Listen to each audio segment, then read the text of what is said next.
Hello guys. तो आज की इस वीडियो में हम लोग पढ़ेंगे क्लास 12 का चैप्टर 1 का एक्सरसाइज 1.1 का क्वेश्चन नंबर 1। क्वेश्चन नंबर 1 में टोटल 5 क्वेश्चंस हैं, तो इन पांचों क्वेश्चन को इस वीडियो में आज हम लोग सॉल्व करेंगे। तो चलिए आज का पहला क्वेश्चन लेते हैं।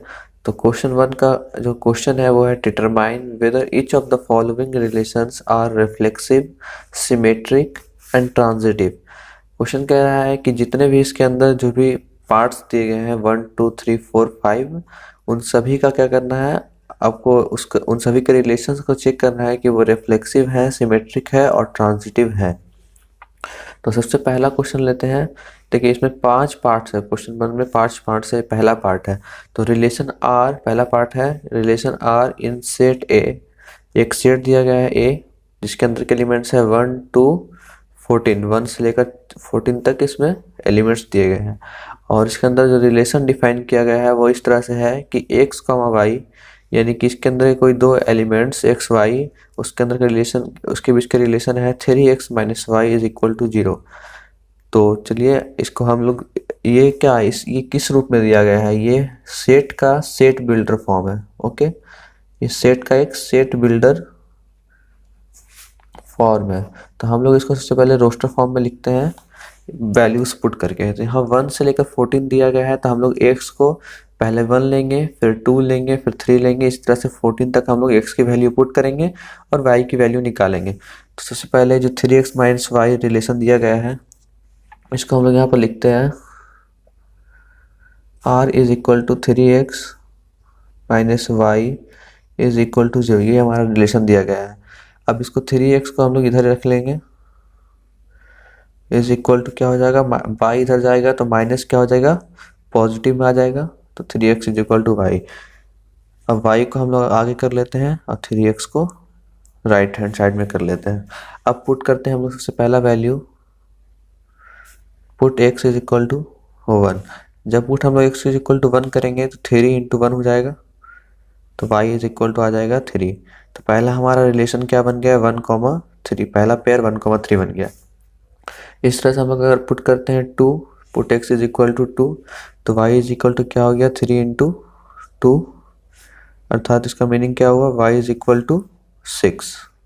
तो हमारा दूसरा रिलेशन क्या बन गया, 2,6। इसी तरह से अब हम लोग तीसरा पुट करेंगे, x इज इक्वल टू 3, तो y इज इक्वल टू क्या हो जाएगा, 3 इंटू 3, तो y का वैल्यू क्या आ गया, 9। तो हमारा पेयर क्या बना, 3,9। पहला एलिमेंट होता है x का, दूसरा एलिमेंट होता है y का। x हमारा 3 है और y हमारा 9 है। अब पुट करते हैं हम लोग x इज इक्वल टू 4। देखिए हम लोग यहाँ पर ध्यान देते चलेंगे कि जो हमारा वैल्यूज आ रहा है वो सेट के अंदर होना चाहिए। तो 1,3, देखिए 1 भी सेट के अंदर है, 3 भी सेट के अंदर है, 2,6, 2 भी सेट के अंदर है, 6 भी सेट के अंदर होगा क्योंकि 1 to 14 है। 3 और 9, 3 भी सेट के अंदर है और 9 भी सेट के अंदर होगा क्योंकि यहाँ 1 से 14 तक का एलिमेंट दिया गया है। अब x इज इक्वल टू हम लोग जब 4 पुट करेंगे तो आ जाएगा y is equal to 3 multiply by 4, y is equal to आ जाएगा हमारा 12। तो हमारा पेयर क्या बन गया, पहला x 4 है और y हमारा 12 है। अब देखिए 12 भी हमारा सेट में है और 4 हमारा सेट में है, तो इसको भी हम लोग रखेंगे, इसको भी लेंगे वैल्यू, इसको भी पेयर हम लोग बनाएंगे।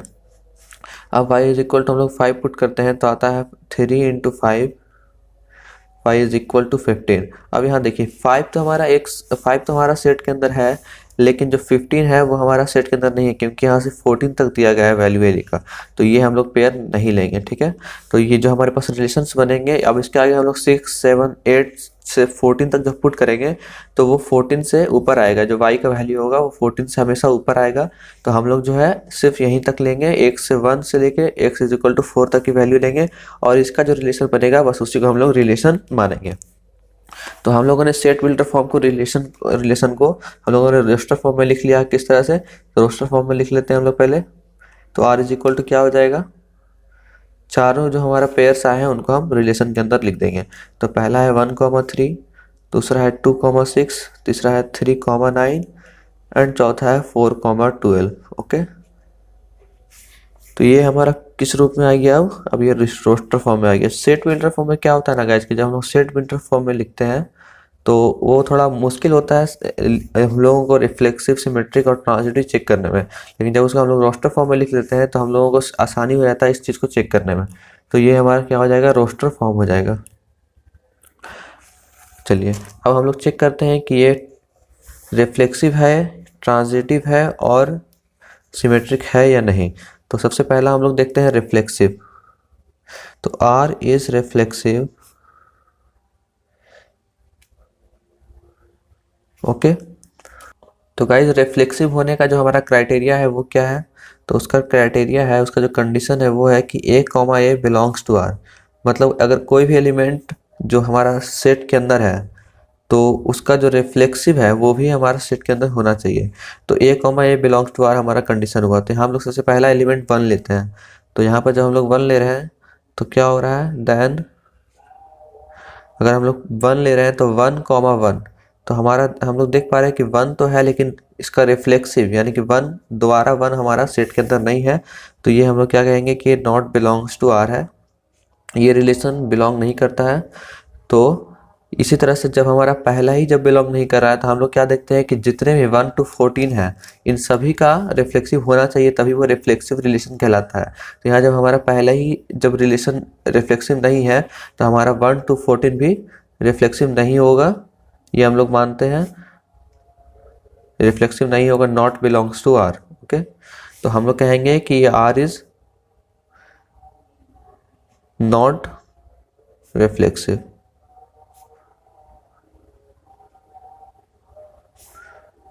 सो R is not reflexive. Okay, क्योंकि यहाँ पर हम लोग इंग्लिश में इसका जो डिफिनेशन है वो लिखते हैं, क्योंकि 1, 1, 2, 2 dot dot dot comma 14, 14 not belongs to R।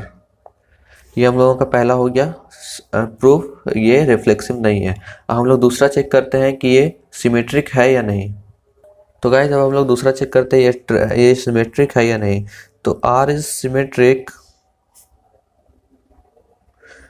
R is symmetric. Symmetric होने का कंडीशन क्या है कि पहला जो हम लोग जो सेट का जो रिलेशन का जो ये दिया गया है, रिलेशन में कोई भी एक एलिमेंट उठाते हैं, जैसे कि यहाँ 1, 3 हम लोग लिए हैं, वो अगर बिलोंग कर रहा है R को, तो ये अगर A1 है और ये अगर A2 है तो हमारा A2, A1 भी बिलोंग करे R को। तो यहाँ पर क्या होना चाहिए कि 3, 1 यानी A2, A1 भी बिलोंग करना चाहिए R को। लेकिन हम लोग देख पा रहे हैं कि 1, 3 तो बिलोंग कर रहा है, लेकिन 3, 1 यहाँ रिलेशन में नहीं है। यहाँ इम्पॉसिबल है 3, 1 होना। क्यों? क्योंकि x जो होगा वो हमेशा y से स्मॉल होगा, लेकिन यहाँ x जो है वो y से बिगर देन है। तो ये कहेंगे कि रिलेशन नहीं बना रहा है ऑलरेडी, क्योंकि हमारे पास सिर्फ 4 ही रिलेशन में आ रहे एलिमेंट और 3, 1 उसके अंदर है नहीं, तो ये रिलेशन रिलेटेड नहीं है। सो हम लोग कहेंगे कि 3, 1 not belongs to R, so R is not symmetric।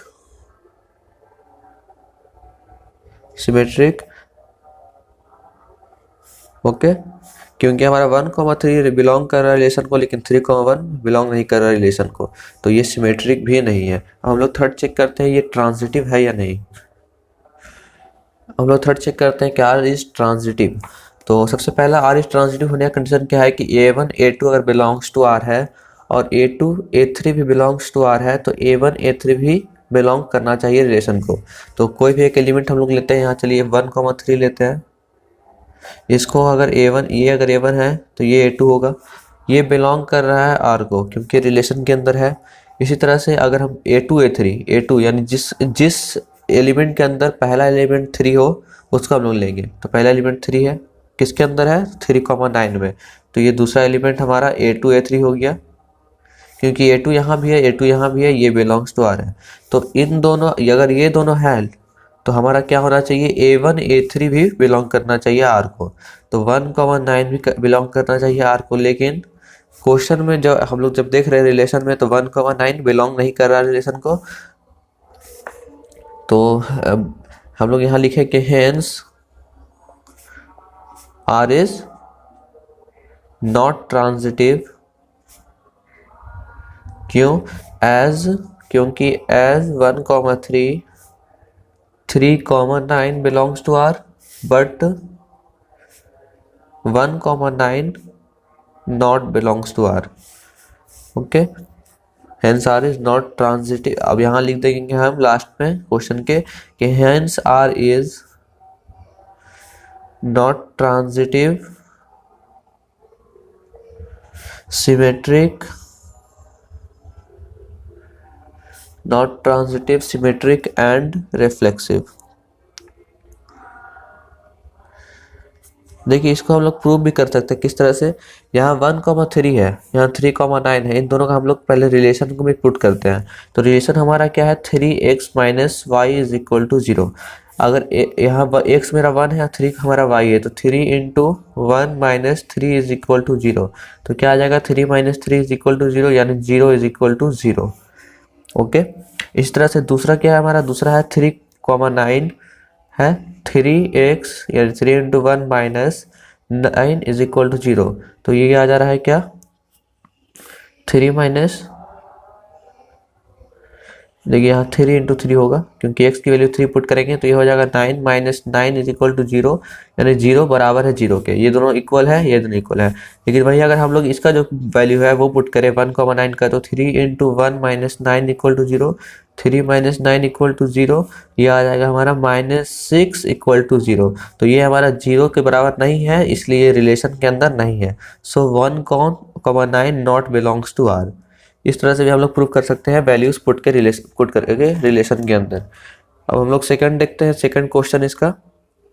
Okay, तो गाइज अब हम लोग दूसरा क्वेश्चन देखते हैं, दूसरा पार्ट देखते हैं क्वेश्चन 1 का। तो इसमें दिया गया है relation R in the set N of natural numbers defined as. यहाँ एक सेट दिया गया है जिसके अंदर ऑल नेचुरल नंबर्स है, और सेट का जो नाम दिया गया है वो एन दिया गया है। और इसके अंदर रिलेशन कुछ इस तरह से डिफाइंड है कि उसके अंदर का कोई भी दो element y is equal to X plus 5 के रूप में रिलेशन बनाता है। और इसमें जो हम लोगों का जो नेचुरल नंबर यानी x पुट करना है हम लोगों को, वो 4 के अंडर ही पुट करना है, ना कि 4 के बराबर और ना कि 4 के ऊपर। यानी कि हम लोग जो पुट करेंगे वो 1 2 3 ही पुट करेंगे, 3 से ऊपर पुट नहीं करेंगे, यानी 4 से हम लोग को लेस देन पुट करना है। तो सबसे पहले ये हमारा सेट बिल्डर फॉर्म में दिया गया है, जिसको हम लोग पहले रोस्टर फॉर्म में चेंज कर लेते हैं इसको ईजी बनाने के लिए। तो रोस्टर फॉर्म में चेंज करने का तरीका क्या है? देखिए एक्स यहाँ पे हम लोग रफली कर सकते हैं यहाँ पे।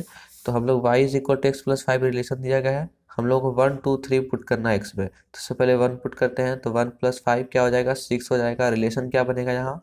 ये 1 पुट के थे x और y आया 6। इसी तरह से हम लोग y is equal to 2 put करेंगे तो क्या हो जाएगा? 2 plus 5 is equal to 7। x 2 put के थे, आया y 7। इस तरह से y is equal to 3 put करेंगे तो आएगा 3 प्लस 5 इज इक्वल टू 8। तो हम लोगों ने x 3 पुट किया और y आया 8। तो इस तरह से हम लोगों के पास 3 पेयर बने, और यही हमारा रिलेशंस बनेंगे। क्योंकि 4 हम लोग पुट नहीं करेंगे, क्योंकि यहाँ पर कंडीशन दिया गया है कि x less than 4।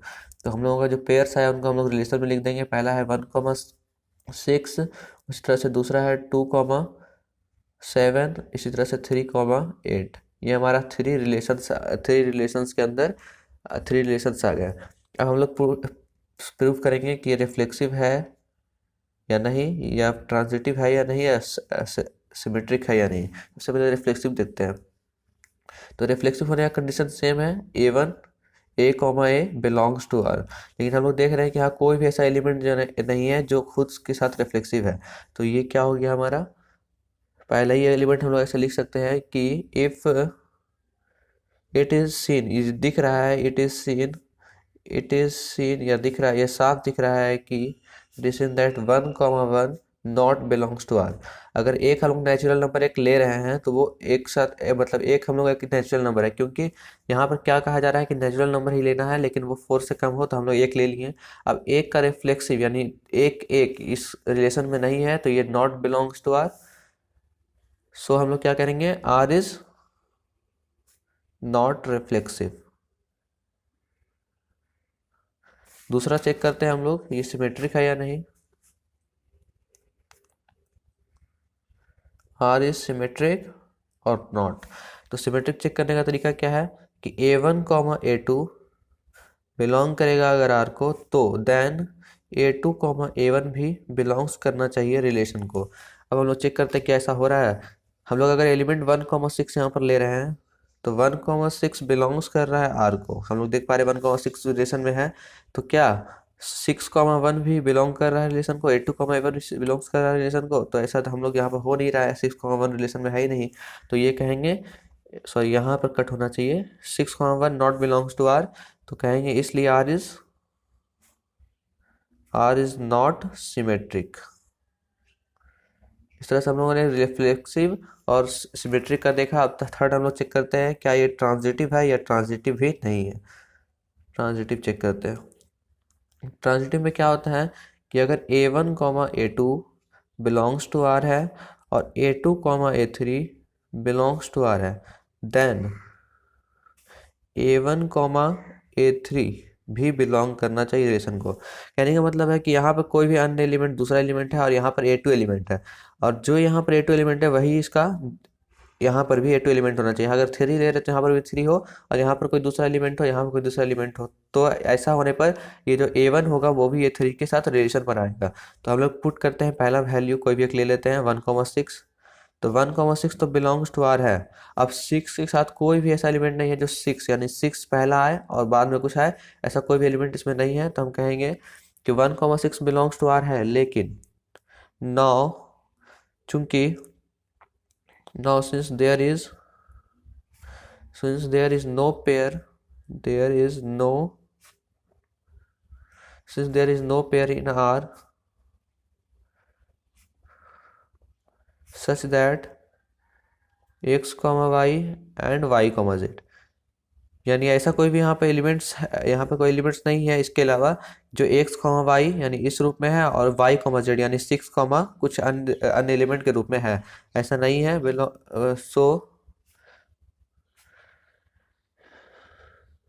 we needed look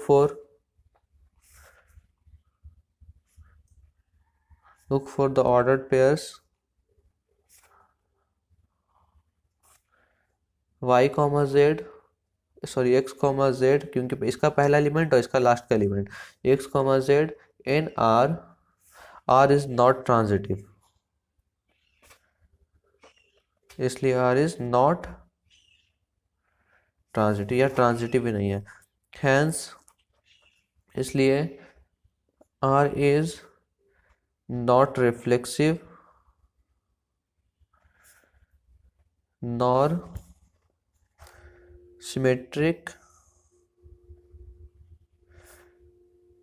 and not transitive. अब हम लोग थर्ड क्वेश्चन देखते हैं, यानी थर्ड पार्ट देखते हैं क्वेश्चन नंबर 1 का। थर्ड पार्ट में हम लोग दिया गया है क्वेश्चन के relation R in the set A is equal to 1 2 3 4 5 6, और रिलेशन इस तरह से स्टैब्लिश है कि x, y by is divisible by x। यहाँ पर एक सेट दिया गया है 1 2 6, और रिलेशन इस तरह से है कि y x से डिविजिबल है, यानी अगर जो y एलिमेंट होगा, यानी जो y नंबर होगा वो x से डिविजिबल है, वो x उसको भाग कर सकता है। तो हम लोग इसका सबसे पहले हम लोग इसका रोस्टर फॉर्म लिखते हैं। ये सेट बिल्डर है,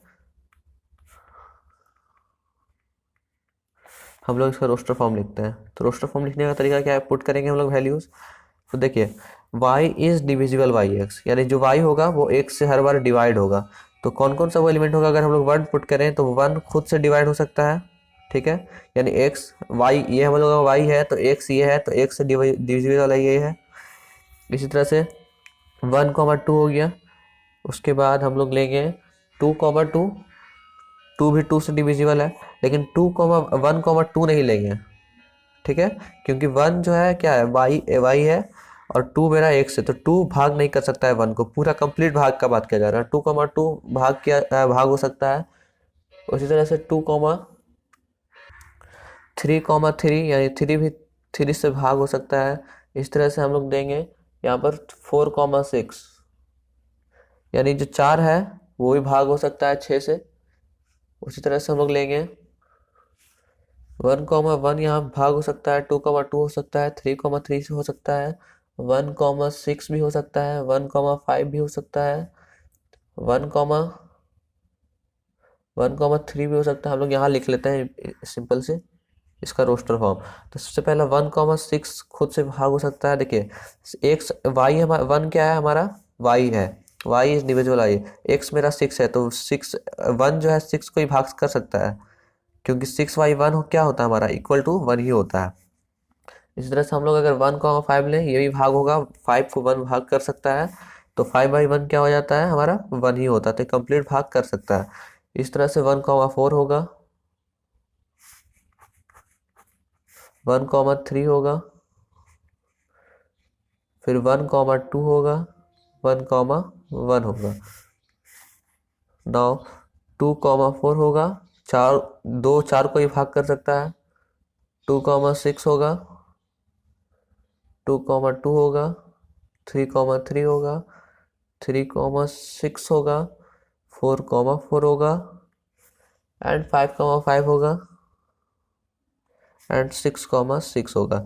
इसमें हर एक्स जो है वाई को भाग कर सकता है, जैसे कि 1,6 को भाग कर सकता है, 1,5 को भाग कर सकता है, 2,4 को भाग कर सकता है। तो ये हमारा इतने सारे रिलेशंस आ गए। अब हम लोग चेक करते हैं, पहला रिफ्लेक्सिव चेक करते हैं। रिफ्लेक्सिव में क्या होता है कि ए बिलोंग्स टू आर होना चाहिए, तो ए बिलोंग्स यहाँ पर आर होना चाहिए।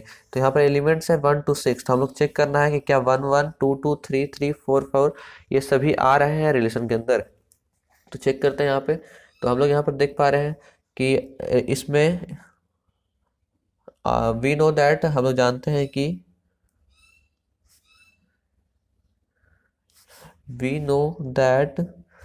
नो दैट एनी नंबर, चाहे एनी नंबर कोई भी हो, any number X is divisible by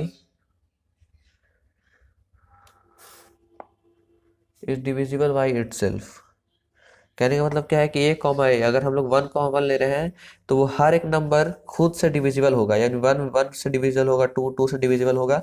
तो हम लोग कहेंगे कि इसलिए आर इज रिफ्लेक्सिव। या फिर हम लोग इस तरह से भी देख सकते हैं कि जितने भी मेरे वैल्यूज इसके अंदर है उसका रिफ्लेक्सिव इस रिलेशन के अंदर आ रहा है या नहीं। तो यहाँ 1,1 हमारा आ रहा है, 2,2 भी आ रहा है, 3,3 4,4 5,5 6,6 रिलेशन में आ रहा है। तो हम लोग इसको लिख देंगे पहले। तो रिलेशन में क्या क्या आ जा रहा है, 1,1 2,2 3,3 4,4 5,5 एंड 6,6 बिलोंग कर रहा है रिलेशन को। सो ये क्या है, रिफ्लेक्सिव है। दूसरा हम लोग चेक करते हैं ये सिमेट्रिक है या नहीं। आर इज सिमेट्रिक के लिए चेक करेंगे कि क्या A1, A2 बिलोंग्स टू, अगर आर है तो क्या A2, A3 भी बिलोंग कर रहा है आर को। तो चेक करते हैं। तो एक एलिमेंट हम लोग यहाँ से लेते हैं 1,6, तो 1,6 तो बिलोंग कर रहा है आर को, लेकिन क्या 6,1 बिलोंग कर रहा है आर को, नहीं। लेकिन but 6,1 not belongs to R. या हम लोग डिफिनेशन वाइज इसको लिखें तो 1,6 में 1,6 बिलोंग्स टू आर में एज, क्योंकि 4 क्या है, एज 6 इज डिविजिबल बाई 1 है, okay.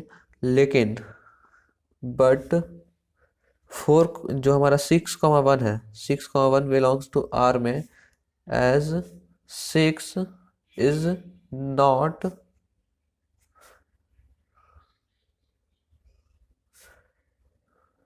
as 6 is not as 1 is not divisible by 6 है।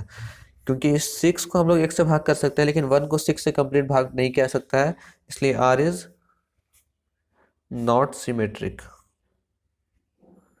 तीसरा चेक करते हैं हम लोग, यस ट्रांजिटिव है या नहीं। तीसरा हम लोगों का है ट्रांजिटिव। ट्रांजिटिव चेक करने के लिए इसके अंदर x, y belongs to R होना चाहिए, y, z भी बिलोंग्स टू आर होना चाहिए, एंड अगर ये दोनों हैं तो हमारा x, z भी बिलोंग होना चाहिए आर के। तो एक एलिमेंट ले लेते हैं यहाँ से हम लोग। सपोज कीजिए हम लोग ले रहे हैं यहाँ पर से एलिमेंट एक 2,4, 2,4 बिलोंग्स टू आर है, ठीक है। यहाँ 2,4 बिलोंग्स टू आर है, लेकिन क्या 4,2 बिलोंग्स टू आर है यहाँ पर। तो 2,4 बिलोंग्स टू आर है, लेकिन 4 के साथ कोई एलिमेंट यहाँ पर ले लिए हम लोगों ने, 4,4 बिलोंग्स टू आर। तो ये हमारा अगर x है, ये y है, और ये y हमारा है, ये z है, तो x, y, y, z तो हो गया। तो हमारा y, x, z यानी कि 2,4 ही बिलोंग्स टू होना चाहिए r, जो कि सो r इज ट्रांजिटिव। हम लोग इसका डेफिनेशन वाइज लिखे हैं तो क्या होगा, यहाँ x, y दो एलिमेंट्स है, y, z कोई दूसरे दो एलिमेंट्स है, बिलोंग्स टू r, देन क्या होगा, y पहले वाले में y is divisible by x, and दूसरे वाले में z is divisible by y, z is divisible by y, यानी कि जो y होगा वो डिविजिबल बाई x होगा, y को x भाग करेगा और z को y डिवाइड करेगा। तो क्या होगा, x, z भी बिलोंग्स करेगा r को, x, z belongs to r। इसका मतलब क्या है, हेंस r इज ट्रांजिटिव। यहाँ पे क्या हो जाएगा, z is divisible by x, यानी कि जब x y को x भाग कर सकता है और जब y z को भाग कर सकता है, तो z भी x z को ही भाग कर सकता है, तो z is divisible by x। तो r is transitive, but not reflexive and symmetric. ये थर्ड क्वेश्चन कंप्लीट हो गया। लो गाइस, अब हम लोग फोर्थ क्वेश्चन देखते हैं। Relation R in the set Z of all integers defined as R is equal to x Y, X minus Y is an integer. यहाँ question क्या है, कि क्वेश्चन है कि रिलेशन आर दिया गया है कुछ इस तरह से, और जो सेट है वो है जेड, जो कि ऑल इंटीजर्स का है। तो रिलेशन इस तरह से है कि एक्स माइनस वाई, यानी एक्स और वाई का डिफरेंस जो आएगा वो हमेशा एक इंटीजर आएगा। तो चेक करते हैं। तो सबसे पहले ये चूंकि एक सेट बिल्डर फॉर्म लिखा हुआ है,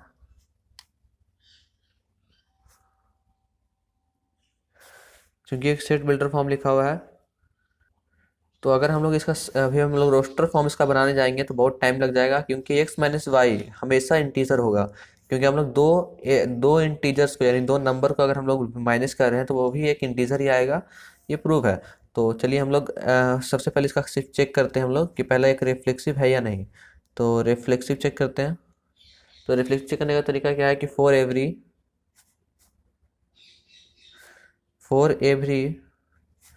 every X belongs to Z, मतलब इसके अंदर के जितने भी एक्स हैं वो अगर जेड को बिलोंग कर रहा है, तो एक्स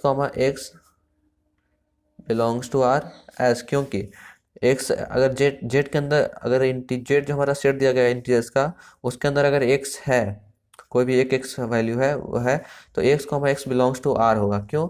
क्योंकि X minus X is equal to zero होता है, और जीरो क्या है कि एक इंटीजर है, जीरो इज एन इंटीजर। इसी तरह से हम लोग अगर टू लें तो टू माइनस टू भी जीरो आएगा, वो भी जीरो भी एक इंटीजर है। तो ये एक रिफ्लेक्सिव है, इसलिए आर इज रिफ्लेक्सिव। अब चेक करते हैं दूसरा हम लोगों को इसका सिमेट्रिक है या नहीं। सिमेट्रिक चेक करने के लिए, no for every x comma Y belongs to z, अगर कोई भी दो नंबर्स यानी दो इंटीजर्स अगर जेड के अंदर हैं, belongs to z, if x comma Y belongs to R, then x, इसका मतलब क्या हुआ, x comma Y belongs to R, इसका मतलब कि x minus Y is an integer. तो क्या होगा, इसका अगर हम लोग निगेटिव कर दें यानी पलट दें इसको, वाई माइनस एक्स कर दें, तो माइनस एक्स माइनस वाई क्या हो जाएगा, इज एल्सो एन इंटीजर।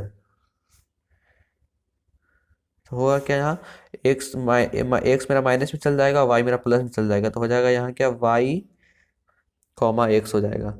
ये वाई माइनस एक्स लिख लेते हैं पहले, Y minus X is an integer. तो Y comma x belongs to R, so R is symmetric. अब चेक करते हैं हम लोग ये ट्रांजिटिव है या नहीं। थर्ड चेक करते हैं ट्रांजिटिव।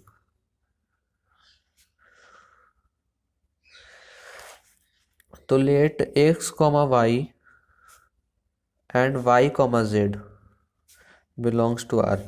यानी अगर एक्स कॉमा वाई यानी हम अगर 1 2 ले रहे हैं और यहाँ 2 3 ले रहे हैं, तो x comma y 1 2 and 2 comma 3 belongs to R है। तो वेयर जहाँ x comma y comma Z belongs to z है, यानी जो तीनों है वो इंटीजर्स हैं, तो x comma x minus y and y minus z integer होंगे, क्योंकि इंटीजर इंटीजर से जब हम लोग माइनस करते हैं तो वो एक इंटीजर होता है। तो क्योंकि let x comma Y and Y comma Z belongs to R है और एक्स वाई जेड सभी तीनों जो है वो इंटीजर्स के अंदर है, यानी एक्स जेड के अंदर है, तो एक्स माइनस वाई और वाई माइनस जेड यानी रिलेशन जो दिया गया है कि एक्स माइनस वाई एक इंटीजर होगा, ये रिलेशन है। तो एक्स माइनस वाई भी रिलेशन के अंदर होगा, वाई माइनस जेड भी इंटीजर के अंदर होगा।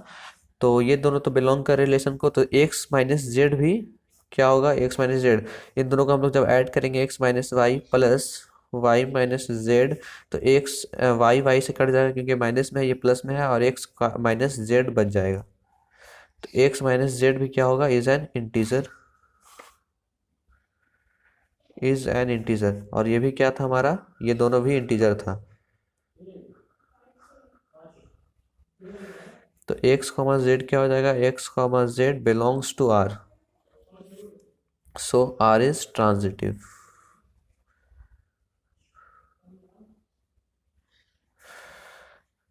ओके अब हम लोग क्वेश्चन 5 देखते हैं। क्वेश्चन 5 में टोटल 5 पार्ट्स हैं, उनको हम लोग सॉल्व करते हैं।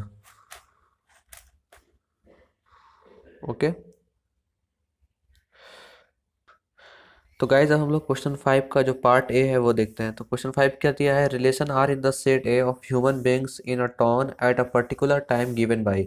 तो रिलेशन इस तरह से दिया है, और सेट ए क्या है, जो भी दुनिया दुनिया के जितने भी ह्यूमन बींग्स है उनका एक सेट दिया गया है, और उनका रिलेशन कुछ इस तरह से है कि जो उनमें से जो भी दो गो relation R in the set A human beings in a town at a particular term, तो टाइम। तो इसके अंदर के जो ह्यूमन बींग्स हैं वो एक पर्टिकुलर टर्न में है, एक टर्न के अंदर है, और उनको पर्टिकुलर टाइम पे कुछ सिनेरियो दिया गया है। तो पहला सिनेरियो क्या है, तो पहला सिनेरियो है कि R is equal to x Y, x and y work at the same place. मतलब उसके अंदर के कोई जो उस टर्न के अंदर के जो ह्यूमन बींग्स है उसमें कोई दो ह्यूमंस एक सेम प्लेस पर काम करते हैं। तो इनको इस रिलेशन को हम लोग को चेक करना है कि ये रिफ्लेक्सिव है, सिमेट्रिक है और ट्रांजिटिव है या नहीं।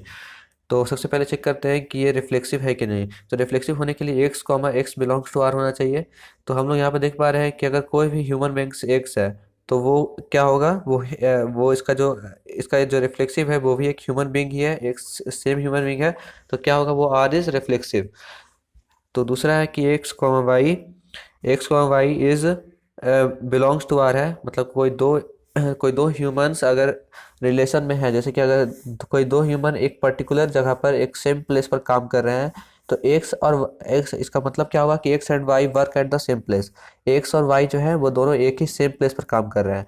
तो क्या एक्स वाई सेम प्लेस पर काम कर रहे हैं तो वाई एक्स सेम प्लेस पर काम नहीं करेंगे, तो Y and X work at the same place also. तो क्या होगा, Y comma x belongs to R, इसलिए आर एक सिमेट्रिक भी है, रिलेशन भी है। थर्ड दिया है कि now let x comma Y and Y comma Z belongs to R, यानी कि कोई दो आदमी एक्स कॉमा वाई, दो ह्यूमंस एक्स कॉमा वाई अगर रिलेशन के अंदर है, यानी एक जगह पर सेम जगह पे काम कर रहे हैं, रिलेशन को ये लोग सेटिस्फाई कर रहे हैं, तो वाई कॉमा जेड यानी कि इसके अंदर का जो दूसरा आदमी है वो किसी तीसरे आदमी के साथ भी उसी सेम प्लेस पर काम कर रहा है, तो वो भी रिलेशन में है। तो जब x comma y y comma z related है तो एक्स कॉमा जेड भी रिलेटेड होगा। क्यों, क्योंकि हम वाई इसके साथ एक्स के साथ काम कर रहा है और वाई जेड के साथ भी काम कर रहा है। इसका मतलब कि जहाँ पर काम किया जा रहा है, जिस जगह पे लोग वर्क कर रहे हैं, वहाँ ये तीनों एक साथ है।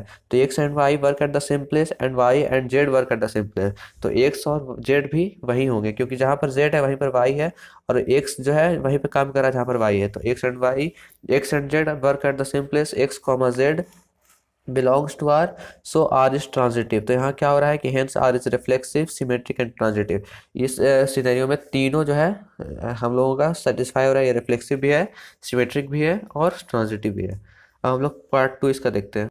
नाउ गाइस हम लोग क्वेश्चन 5 का बी पार्ट देखते हैं। तो बी पार्ट में क्वेश्चन है, relation R is equal to x comma y, x and y live in the same locality. तो हम लोगों का यहाँ पर सेट क्या था, सेट था एक ह्यूमन बींग्स का जो कि एक ही टॉन में रहते हैं। तो यहाँ पर जो एक्स और वाई हो गए वो वही ह्यूमन बींग्स में कोई दो ह्यूमंस होंगे जो कि सेम लोकेलिटी में रहते हैं। तो उनका रिफ्लेक्सिव, ट्रांजिटिव और सिमेट्रिक चेक करना है। तो रिफ्लेक्सिव चेक करने के लिए क्या होगा, तो रिफ्लेक्सिव का मतलब क्या है कि x comma x belongs to R, मतलब जो भी एक ह्यूमन होगा उसका रिफ्लेक्सिव भी रिलेशन को बिलोंग करेगा। तो इसका मतलब क्या हुआ कि यहाँ पर क्लियरली ये है, साफ है कि x comma x belongs to R होगा, क्योंकि as x and x is the same human being. तो क्योंकि एक सेम ह्यूमन बींग्स है तो x comma x belongs to R होगा, तो आर इज रिफ्लेक्सिव। दूसरा है if x comma Y belongs to R then x and y live in the same locality. अगर एक्स कॉमा वाई बिलोंग कर रहा है आर को, यानी दो को ह्यूमंस एक ही लोकेलिटी में रह रहे हैं, x and y live in the same locality, तो मतलब क्या हुआ कि अगर एक्स वाई एक लोकेलिटी में रह रहे हैं सेम लोकेलिटी में, तो वाई भी एक्स के साथ उसी सेम लोकेलिटी में रह रहा होगा। तो Y and x live in the same locality, तो वाई कॉमा एक्स भी इस रिलेशन को जो है बिलोंग कर रहा है, तो आर इज सिमेट्रिक। तीसरा क्या है, तीसरा पॉइंट है कि नाउ, दूसरा है transitive. Now let x comma Y belongs to R and Y comma Z belongs to R, यानी कोई दो ह्यूमंस है जो कि रिलेशन में है, मतलब क्या है, एक ही सेम लोकेलिटी में रह रहे हैं, और जो इसका दूसरा व्यक्ति है, दूसरा ह्यूमन है वाई, वो किसी दूसरे जेड यानी जेड के साथ एक ही सेम लोकेलिटी में रह रहा है। X and y lives in the same locality and y and z lives in the same locality. यहाँ देख पा रहे हैं कि वाई यहाँ भी है, वाई यहाँ भी, यानी ये ह्यूमन इसके साथ भी है और ये ह्यूमन इसके साथ भी एक ही लोकेलिटी में रह रहा है, सेम लोकेलिटी में रह रहा है। इसका मतलब है कि एक्स एंड जेड भी, यानी ये और ये भी एक ही लोकेलिटी में है, क्योंकि ये दोनों के सब साथ एक ही लोकेलिटी में रह रहा है। तो x and z live in the same locality, तो एक्स कॉमा जेड ही बिलोंग करेगा रिलेशन को, तो R is transitive, hence R is reflexive, symmetric and transitive. इसका सी पार्ट लेते हैं। नो गाइस, हम लोग सी पार्ट लेते हैं क्वेश्चन 5 का। तो इसका तो रिलेशन है कि एक्स का y, x is exactly 7 centimetre taller than y. जो पहला ह्यूमन है वो वाई ह्यूमन के 7 सेंटीमीटर टॉलर है। तो पहला क्या है, रिफ्लेक्सिव। तो एक्स कॉमा एक्स कभी भी बिलोंग नहीं करेगा रिलेशन को, क्योंकि रिलेशन क्या है कि वो 7 सेंटीमीटर टॉलर होगा वाई के। तो क्या कोई भी ह्यूमन खुद से 7 सेंटीमीटर टॉलर हो सकता है? तो since human being X can not be taller than himself, इसलिए आर इज नॉट रिफ्लेक्सिव। दूसरा है सिमेट्रिक। तो let x comma Y belongs to R, यानी X is exactly 7 centimetre taller than Y is not taller than X, क्योंकि जो x होगा वो Y से 7 सेंटीमीटर टॉलर होगा। इसका मीनिंग क्या हुआ कि जो वाई है वो 7 सेंटीमीटर स्मॉलर है एक्स से। तो यहाँ y comma x not belongs to R is not symmetric. Third है ट्रांजिटिव। तो let x comma Y and Y comma Z belongs to R, यानी एक्स जो है 7 सेंटीमीटर लॉन्ग बिगर देन है वाई से, और जो वाई है वो बिगर देन है जेड से 7 सेंटीमीटर। तो क्या हो रहा है यहाँ, x is exactly 7 centimetre taller than y and Y is exactly 7 centimetre taller than z. तो एक्स और जेड के बीच में कितना हो जा रहा है डिफरेंस, एक तो वाई से भी 7 सेंटीमीटर बड़ा है और वाई जो है जेड से भी 7 सेंटीमीटर बड़ा है, यानी एक्स और जेड के बीच 14 सेंटीमीटर का डिफरेंस है, यानी जो एक्स है वो जेड से 14 सेंटीमीटर टॉलर है। तो x is exactly 14 centimetre taller than z. तो एक्स कॉमा ए वाई जेड जो होगा वो नॉट बिलोंग टू आर होगा, क्योंकि एक्स जो है वो जेड से 7 सेंटीमीटर टॉलर नहीं है। तो R is not transitive, hence R is neither reflexive nor symmetric not transitive. अब हम लोग डी और ई पार्ट देखते हैं। नाउ गाइस, अब हम लोग पार्ट डी देखते हैं क्वेश्चन 5 का। तो R is equal to x comma 5, x comma I, x is the wife of himself. तो पहला होगा रिफ्लेक्सिव होगा या नहीं। तो देखिए यहाँ X comma x not belongs to R, क्योंकि since X can not be the wife of herself, क्योंकि कोई भी ह्यूमन खुद का वाइफ नहीं हो सकती है, इसलिए X can not be the wife of herself. So X comma x not belongs to R, so R is not reflexive. दूसरा है symmetric. Let x comma Y belongs to R, मतलब X is the wife of Y. तो clearly ये हो रहा है कि Y is not the wife of X, क्योंकि वाई क्या होगा, वाई हस्बैंड होगा एक्स का। तो ये Y comma x not belongs to R is not symmetric. तीसरा है ट्रांजिटिव। तो let x comma Y and Y comma Z belongs to R. तो x is the wife of Y and Y is the wife of Z, लेकिन यह case possible नहीं है, क्योंकि X अगर वाई का वाइफ है तो वाई किसी का जेड का वाइफ नहीं हो सकता है, क्योंकि वाइफ, इससे समझ में आ रहा है कि वाइफ है, वाई क्या है, मैन होगा, क्योंकि ये वाई एक्स का हस्बैंड है तो वाई एक मैन होगा। तो मैन किसी भी जेड का वाइफ नहीं हो सकता है, तो this can is not possible. also this does not imply that x is the wife of z, x comma z not belongs to r is not transitive, hence r is neither reflexive and nor symmetric and nor transitive। अब लोग question 5 का part ई देखते हैं। तो part ये दिया है कि रिलेशन दिया है इस तरह से कि x is the father of y, मतलब एक्स कॉमा ए, यहाँ रिफ्लेक्सिव चेक करें तो x comma x not belongs to R होगा, क्योंकि कोई भी ह्यूमन एक्स खुद का फादर नहीं हो सकता, तो x can not be the father of himself, so R is not reflexive. दूसरा है सिमेट्रिक, तो let x comma Y belongs to R, so x is the father of y. इसका मीनिंग क्या हुआ कि x is the father of y, relation इस तरह से दिया है कि x is the father of Y, तो अगर एक्स को वाई हम लोग रिलेशन में ले रहे हैं तो x is the father of Y. तो अगर एक्स वाई के पिता है तो वाई क्या हुआ, एक्स का सन हुआ, तो y can not be the father of x, तो वाई इज द सन और द डॉटर ऑफ वाई। तो Y comma x not belongs to R, so R is not symmetric. हम लोग चेक करते हैं ट्रांजिटिव है या नहीं। तो लेट हम लोग यहाँ ले रहे हैं let x comma Y belongs to R and Y comma Z belongs to R, यानी एक्स वाई के पिता है और वाई जेड के पिता है। तो एक्स क्या हो गया, जेड का सीधे एक्स जेड का सीधा दादा हो गया, यानी ग्रैंडफादर हो गया। तो x is the father of Y and Y is the father of z, so x is not the father of z. Indirect क्यों, वास्तव में x is the grand father of z. So R जो x comma z होगा वो relation को belong नहीं कर रहा है, क्योंकि एक्स सीधे जेड का हस्बैंड, ये सॉरी फादर नहीं है, so hence R is neither reflexive. ये क्या हो गया, ट्रांजिटिव नहीं है, hence R is neither reflexive nor symmetric and nor transitive. So ये हमारा क्वेश्चन 5 का ई पार्ट भी कंप्लीट हो गया। तो इस वीडियो में हम लोगों ने क्वेश्चन 1 का टोटल पार्ट्स कंप्लीट किया। सो अगर आप लोगों को ये वीडियो पसंद आया तो प्लीज़ वीडियो को लाइक कीजिए, चैनल को सब्सक्राइब कीजिए। Thanks for watching.